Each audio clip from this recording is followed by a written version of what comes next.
Also, by the way, I'll just throw this in there. Do you know what the most obvious thing I would be asking for if I am both a G2 and an NRG fan?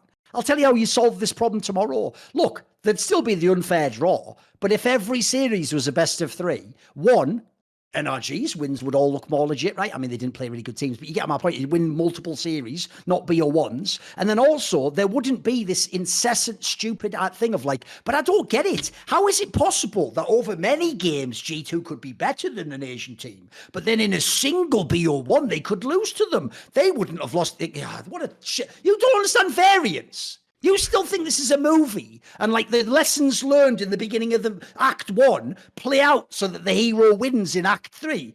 It's variance that you wake up on the wrong day, you lose the game. That's what happens.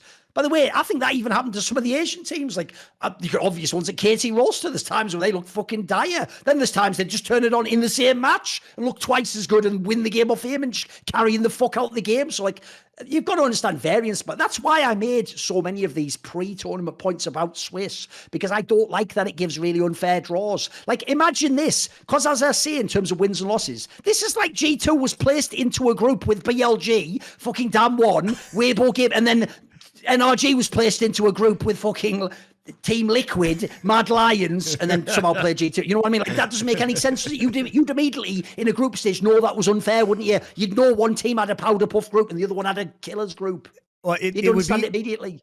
You know, it would be like, a GSL group bracket where one team was the first seed and then it crossed over with the results of a like a second group, but the first seed played like the fourth seed of that other group, right? And one group was really hard and the other one was really easy. I mean, they actually had something a bit like this at TI again, where like it was like first played third or whatever, after the group stage. By the way, the other thing I thought I'd bring up as well, I said it on Twitter. Here's the other reason I actually love this NRG team. It's easily one of the best Western teams to watch, is because I actually even did think the only chance G2 had was to... I'm actually shocked they did all these amazing come from behind wins against the Asian teams. I thought they would have to just accelerate the game, Monte. I thought they'd just have to smash and hope that they had, like, Broken Blade held up in lane, they get the Hansama, Mickey fucking draft that gets them some edge, which they did do them, but they never ended up working. I thought that was it. So actually the idea we have a team in NRG that plays good macro, that's fucking sick. I made the comparison. This reminds me of the old Cloud9, because again, another classic hater angle against us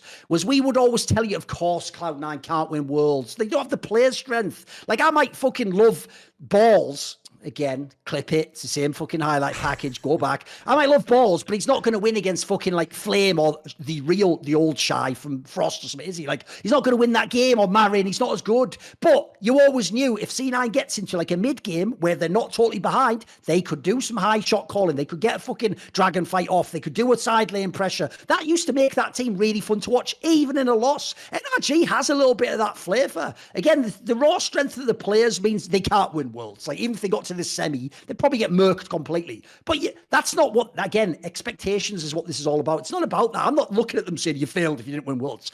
If you can even be in a game against some of these teams, I'll be fucking loving it. Like, I actually think there's got to be at least one game in this Weibo series where they do this, where Weibo, like they did against G2, just basically thinks the game's over, fucks around, and then loses a Baron or something. That'll happen. That's why actually, even though on paper it should still be a whitewash, I'm looking forward to this one. It could be a good game. Given Weibo's variance, it is hard to believe that at least that this would be a 3-0. Like, you expect NRG to be able to take a game or two in this series at the very least. Let's just throw this in as well, shall we? Because here's the other angle that people don't ever put in. What the fuck do you League of Legends do on broadcast, daft cunt? Oh, except tell me Faker's better than Scout, you arsehole. Actually, analyse the game, you prick. Because what I don't get is this. They've now gotten the easiest possible quarterfinal draw. They've literally fucking gotten the other worst team in playoffs, who, are you ready? Drum roll. Never played an LCL, LCK, or LPL team. Now, to be fair, obviously, Weibo themselves are from the LPL, so they've got one less team to draw, but they never played any and beat them. They never beat any other team from the LPL or the LCK. Weibo themselves, if people don't know, beat NRG, fucking Mad Lions and Fnatic. Yeah. They lost to G2 and KT, and they beat a Western team. Yeah, they beat two European teams in best of threes, and they beat NRG, which is Thorin. Yes. This is wild. Weibo can make a semifinal at Worlds without ever having won against another Korean or Chinese team. Yep. Are you ready for the last detail of all? I'll just give you the cherry on top, as if they weren't as lucky. Now, it'd be one thing, Monty, if NRG had done awesome and they drew them. There's only one team in a Swiss system like this who's 3-1 who gets to get a 2-2 team, a 3-2 team. It was them. Remember, let's go down the list, shall we? They could have had fucking KT. Who was the other 3-2 team? They could have had Billy Gaming. There's one they could have drawn. They could have had KT. And the only other one was Weibo. Now, of those three, if you've been watching the games and the regions, you would beg to have Weibo out of those three. By the way, the Billy Gaming one, they might even just turn it on in playoffs and be really good. KT, a bit questionable, but even so, who the fuck wants to play against them? If you listen to what I said earlier, I actually think they even stylistically completely counter NRG. Like, spoiler, that late game aiming fucking angle is there all day long in a matchup like that. So that you don't want that. The best possible one is Weibo. Now, here's what's cool. Celebrate it. Yeah, we got lucky. By the way, if you're going underdog, you want luck. That's what you need. So yeah, love it if you're an NA fan. But don't pretend like you're like walking through the best teams in the world right now. Like, you haven't beaten anyone. You've only beaten G2. And I never overrated G2, mate. I never had them as an outsider from where that was other Westerns. Look, I get the EU fans are disgusting. Yeah, go ham on them. Fuck them. I don't care, mate. They're the ones that are in my DMs all day long. We've discussed this since before World started, our expectations for G2. We expected them. We said we thought they would make quarterfinals, but that was probably the end of the road unless they got a really crazy matchup in quarterfinals. Well, the magic draw was done by NRG instead, guys. So This is going to be NA's possibly best/only chance. This is the chance they get once every like 5 years to potentially make semifinals, and maybe they'll make the most of it. But there are certainly a lot of caveats around their run. There's certainly a lot of caveats around their run. So unless they let's do the NRG side though, Monty, because here's the thing that does suck. Look, I won't make a whole massive thing. I'll probably do a video on it. I actually do think it is beyond a fucking joke that I'll tell you another one. You know what? As usual, I'll just turn the machine gun on the analysts again. You're getting it again, boys. So, okay, analysts, here's an idea. You know, when you're like, why is no one investing in NA talent like on NRG? What talent? Contracts is NA talent. He was on Cloud9 about fucking 7 years ago, something, you moron. What, Dorkler, the guy who was a meme when he was on Optic years ago, and everyone said, get him out the league. I'll even rather see Darshan play than him. Or how about Parlofox, the guy where you were all just like, he's a bit meh. He has, like, you know, every now and then he has a good early game and he does nothing. That was like 2 years ago. You all said that. No one was crying these guys were an academy mate. Maybe their friends in the scene were. And then here's the reason why I'm going to turn it on the analysts. When you all then go, why don't you other top teams invest in top talent like this? Y'all are the one paid to watch them. Why aren't you ever fucking saying that? Why was that never out of your mouth until today? Why was there never a time, Monty, are you ready, when FlyQuest signed Prince and Team Liquid signed Summit and they sign all these players? Eminez goes to Cloud9. Why are Kobe and Aziel not just going, I mean, I guess Eminez will be all right, but what about Parlofox? Why not Parlofox? What was there like Summit? Have you never thought of signing Dorkler? I think he's amazing. Y'all are just frauds. Y'all pretending now that you knew these guys were sick. By the way, they're not even that sick. Like, what makes them good is this is one of those teams that, like, it's the strength of the team that makes them win. Like, you've had the odd game where Parlofox and contracts popped off. Yeah, absolutely. They're clearly not like the best in the world. They're not like what Caps used to be when he was at the same level as the Asian mid laners. They're not like Jankos in his prime, are they? Like, they're people having a good run of form and everything's going. By the way, I'll tell you another thing that's mad underrated. They're fucking smurfing some of the drafts. Like, actually, some of these they're getting draft angles on teams that's supposed to be better than them. Like, that's fucking sick in itself. So everyone's putting all the credit in the wrong areas, mate. So I guess one of the counter arguments to that would be that you actually do have to credit CLG so it was CLG structure that started earlier this year, because remember, there were a bunch of former pro players on this team. That structure as coaches, sorry. And that started with CLG, but it was carried on by NRG. So as is the top lane coach for Dokla on this team, right? There are some legendary players, and they have a very large coaching staff.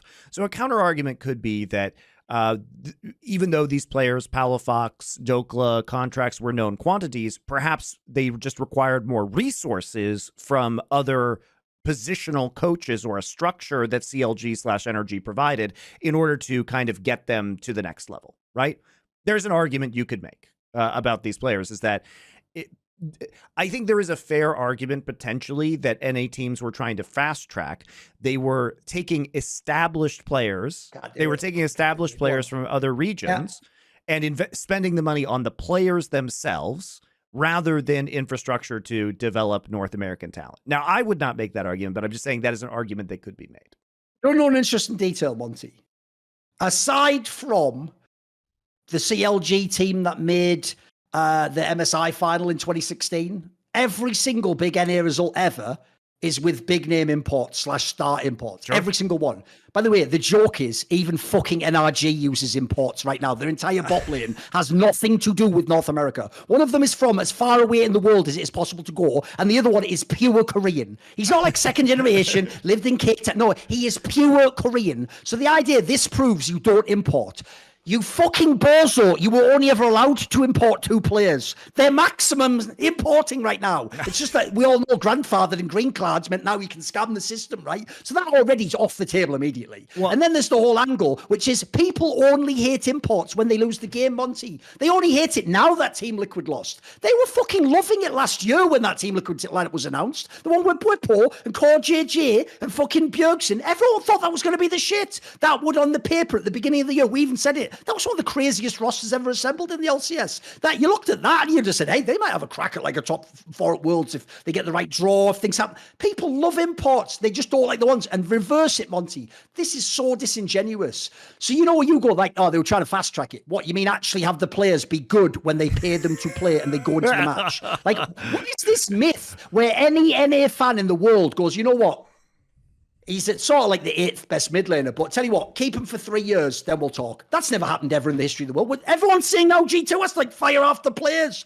No one ever gives you fucking 3 years, mate. That is a totally disingenuous angle. Everyone wants success now. That's why I told you they said Dokla was a meme. That's why they said Parlofox, meh, whatever. I mean, dude, people even thought that like fucking...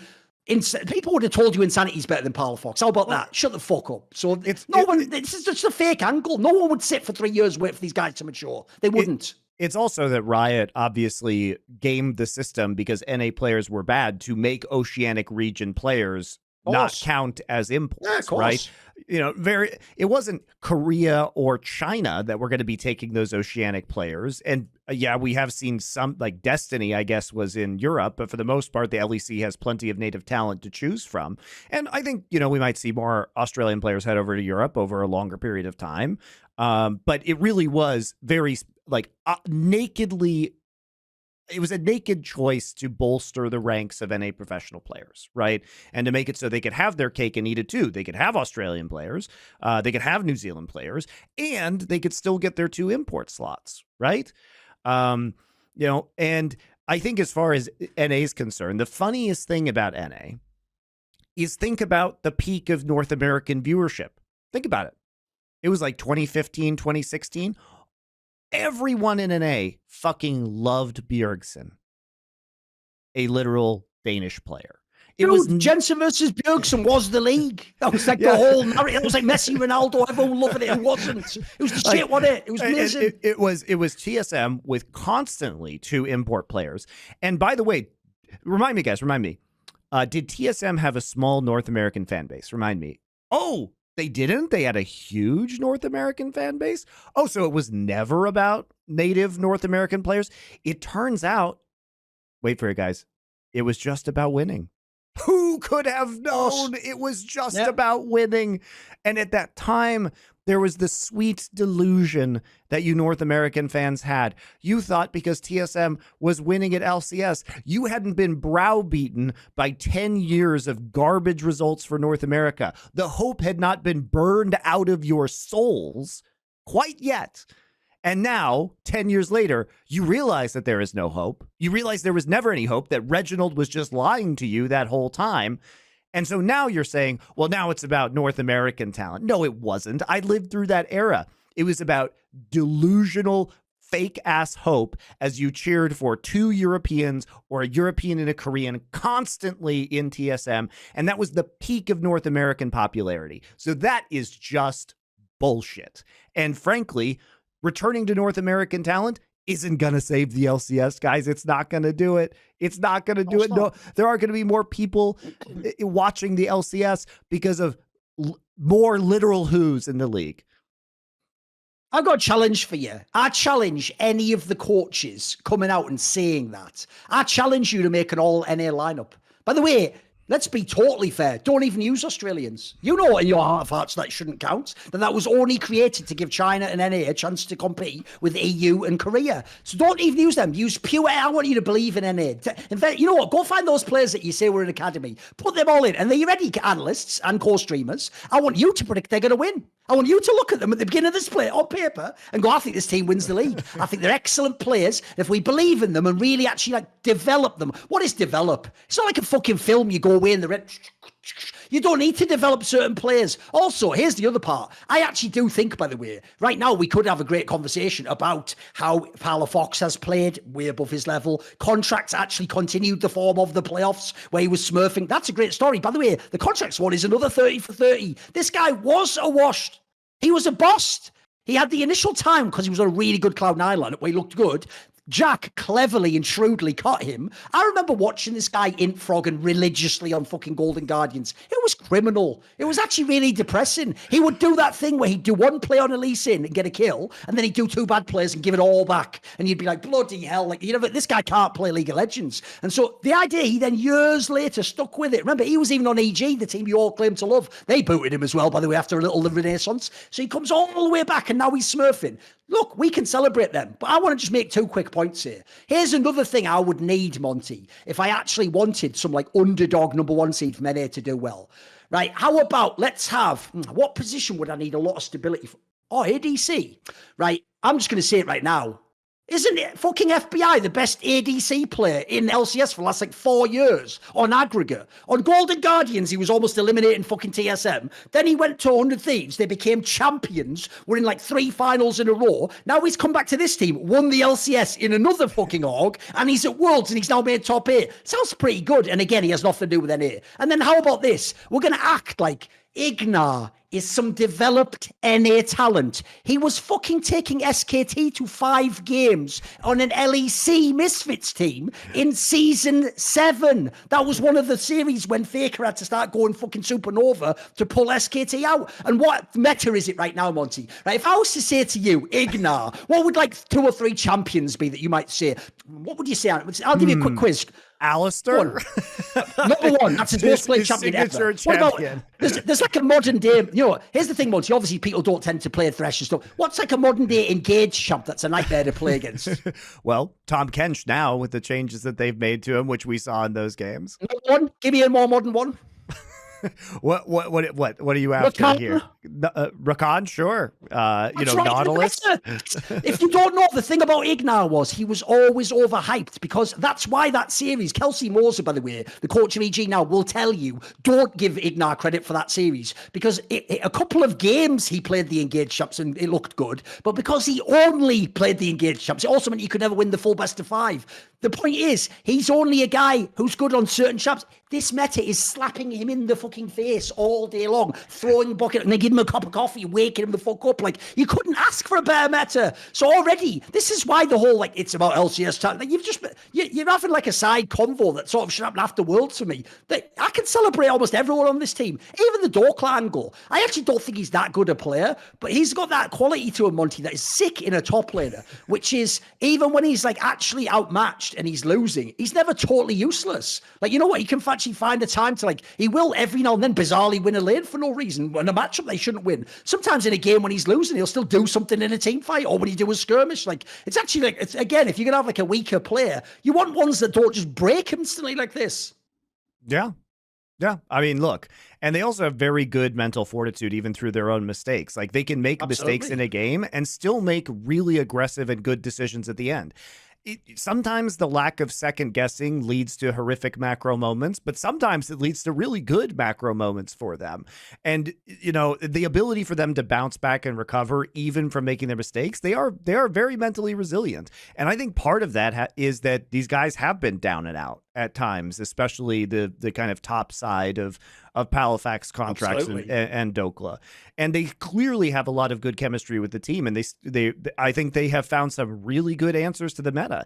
We should give their coaches credit for the way that their players are playing. We should give their coaches, like ThinkCard, I think, has done an amazing job. And we look at things like, though they are playing Senatom Kench. I promise you guys, if you watch that NRG series and you watch T1 series against BLG, you're probably thinking that we're going to see a lot more Senna from this point forward. It looks like an extremely strong champion right now.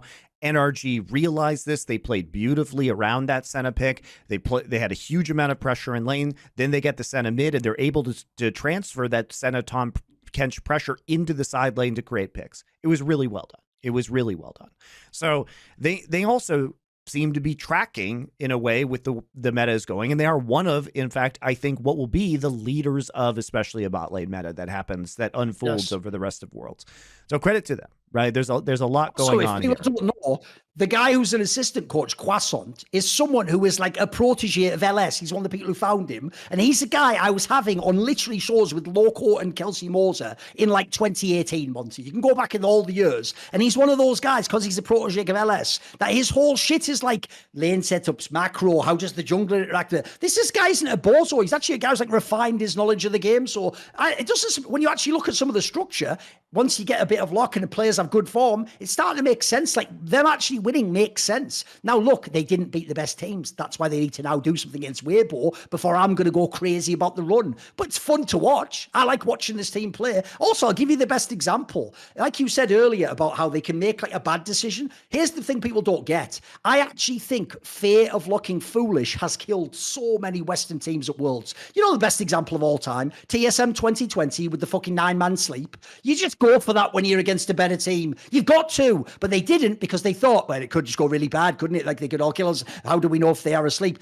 Tell you what, NRG would have pulled the trigger on that one. That's why sometimes they'll fuck it up, because they pull the trigger, they're decisive. I like teams like that. That actually, if you're an underdog, you must do that. You must do that if you want to actually win a game. You can't just play literally by the numbers League of Legends, or it's not going to work. Yep. They came in, playing their own champions that turned out to be very strong in the meta. They executed very effectively, and Contracts had the best series of his life. I mean, that's it. I don't know what it was. Their comms looked really clean in terms of how they were splitting up, dividing lanes, dividing resources, when they should collapse, the way in which they allocated their players on those collapses as to who is going where. Really clean game. Obviously, really clean game. Oh, by the way, this being as G2 was the one really good match they played. Like we said earlier, I'll emphasize it, mate. There's been a lot of times where, like, very rarely did we get the really cool matchup of. I mean, I think they even said this was the first time number one NA and number one EU had ever played each other, Monte, or something ridiculous like that. I think I saw that on Twitter somewhere. I'm not sure if that's true. It would make sense, obviously, because you'd often be drawn into a different group because the number one seeds can't play in the old group system, can they? And they never met in the playoffs. But here's the coolest thing for me is if you actually look at these two teams. That was one in an all-Western matchup. Game one of that match was one of the most dominant wins ever by any two teams that were like EU versus NA. Like, I'd have to go back to some ridiculous game, like when Gambit played Cloud9 at the end of like season 3 at like a IEM Cologne or some shit like that, Monty, for like some Smurf game. But that's like 2013. In the modern day, that was an absolute spanking. Remember, I made this point before, so I'll put this context in. Doinby was rating every player on G2 some sort of S grade. They were all S tier. Even Mickey X was S minus or whatever, right? The idea that you absolutely, from minute one to almost the end of the game, just batter the fuck out of them. That's insanely impressive. Like, that's actually, if I was an NA fan, why do we need to make fake narratives? Just watch that game, mate. It was sick. I'd just be replaying that game every week. Yeah, and I think we should probably talk a little bit about G2 and their exit from this tournament, because a lot of people are going to want to kind of hear the take on that, just because it was disappointing. It was disappointing the way they lost, especially because they almost got 2-0'd when they had a pretty substantial compositional advantage in the second game of the series. And I do think that the longer this went on, we did see more of G2's kind of issues get exposed. Hansama just doesn't appear to be cut out in terms of his champion pool for the power picks within this specific meta. He's never been a great Xayah player, guys. He has like a 44% win rate, career win rate on Xayah when I looked it up.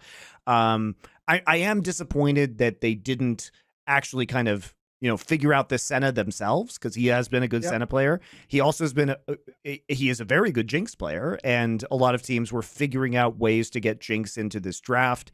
They decided to go back to the Kog'Maw Braum and constantly, subsequently kind of got clapped in lane. The Kog'Maw never comes online, but that was something that was very effective for them in matches in Europe towards the end of this year. I think they had 80 or 90% win rate using Kog'Maw. They're almost unbeatable. Yeah, they're almost unbeatable. Yeah, it just wasn't punished in the same way. And I also, we do have to talk about Broken's Blade performance, because he also perhaps didn't have the best champion pool available for this patch. And he did get completely clapped by Bin, let's be clear. But also other people, including Zeus, have been clapped by Bin at this tournament. Bin has been on another level. Bin has been the best top laner at this tournament. And his performance is why BLG is even in quarterfinals, if we're going to be honest, because a lot of BLG's games, have been extremely disappointing. Like, On has been actively bad in a lot of games, getting picked off, dying alone, being in places he shouldn't be in, taking really bad engages. Elk has been underwhelming compared to what we've seen. And when they've tried to activate some of their team's more unique strengths, like we saw when they tried to play Jun's Nidalee, they had some kind of tragic invades. So, BLG, I think, was a beatable team. They're certainly much more beatable than they were in the regular season of LPL or at MSI. I think it's pretty clear that LNG and JDG have been the better rosters within the LPL. But, also, Broken Blade just played really badly against Bin. And when I was doing VOD reviews... He started the tournament well in the first couple of games, so it looked like, there's no problem, he's going to do well. But yeah, he just fell off after that. And people like calling for his head, but remember that Broken Blade was actually one of the best parts, if not the best player on G2 at MSI. And he has been really good. He played a very bad series against BLG. And when I was doing VOD reviews on my stream, I was confused about why he was falling behind by like 40 CS at times, because we never actually see the top lane. So I just kind of had to theorize about it. But fortunately for me, guys, I found a YouTube channel of somebody who has the actual clicks. Yes. Who has the replays, right? Has the replays. Now, you guys can go dig it up yourselves. Circles around, by the way, I saw this. Now, I don't want this to stop, by the way, so I'm not going to call it out. I'm going to make it a little hard for Riot to find this, because the only people who should have access to these replays are people affiliated with professional teams, and I don't know who the guy is who has these replays. But I saw what happened eventually by finding these YouTube videos of what happened in the top lane in that G2 BLG matchup, and we can pretty definitively say that Broken Blade was taking some really bad trades against Bin in some of those engagements. Looked like a dog that'd seen a card trick in some of the laning phase. Like, you know what I mean? Like, he had no clue what Bin was doing, put that way. Like, and I'm pretty sure you probably shouldn't be making content out of these replay files. I'm pretty sure that's against the rules, because like I was just shocked to find this, but very grateful, like I said. And so I was watching these, and like he was playing way too aggressively with the Olaf, and he was taking very bad overcommitments to trades with his Axis and missing a lot of the time. But also, it was worth watching just because Bin is just fucking amazing in lane. Like, actually, his mind games are so crazy, and his mechanics are so crazy, and I think you can see that fighter mentality coming out, because he does like juke and he does like feints that are very interesting. And he's really fucking awesome to watch. So definitely would recommend paying close attention to Bin's gameplay, because he's just been a monster at this event, and you really, really see that. By the way, a narrative I saw people also were spinning up, Monte, and we sort of addressed this on, I think it was a different team on a past episode, but I don't get it. That one of the biggest complaints people actually had about G2, Monte, was the idea that they did do all the sort of like pocket picks, like the Lysandra and the Kog'Maw Braum and that stuff. That's one problem people had. But here's what I don't get about that. I made this point on a past episode. When a team did have stuff that worked domestically and it's unique, surely you want them to try it at Worlds. Now, yes, I know you're that, but then I wanted it to work. Well, listen, we can't all have what we want, can we? You know what I mean? But like, if they hadn't have tried it, that'd have been stupider. Like, as you're saying, if they'd have just said, Sama, just pick Zaya because Ruler picks it all the time and he's sick on it, then you'd have had no chance in the fucking tournament, would you? Like, actually trying that stuff, like trying the Lysandra counter, I want you to do that. That is the angle where maybe you could get a win off these Asian teams. Yeah. It actually won them a game. Now, they did throw that game and then almost lose it, and then it was Elk like counter throwing it by walking up too far just straight into Nico's abilities that caused them to not immediately lose that game. But eventually it was Mickey X with Lissandra on a flank that pulled it out, and it could have been a very clean snowball in game number 2 for G2 if they hadn't fucked it up. Right, it could have been very clean. Yeah. See more cool, funny, interesting clips based on topics from my content? Well, subscribe to this channel then, or be a pleb and don't.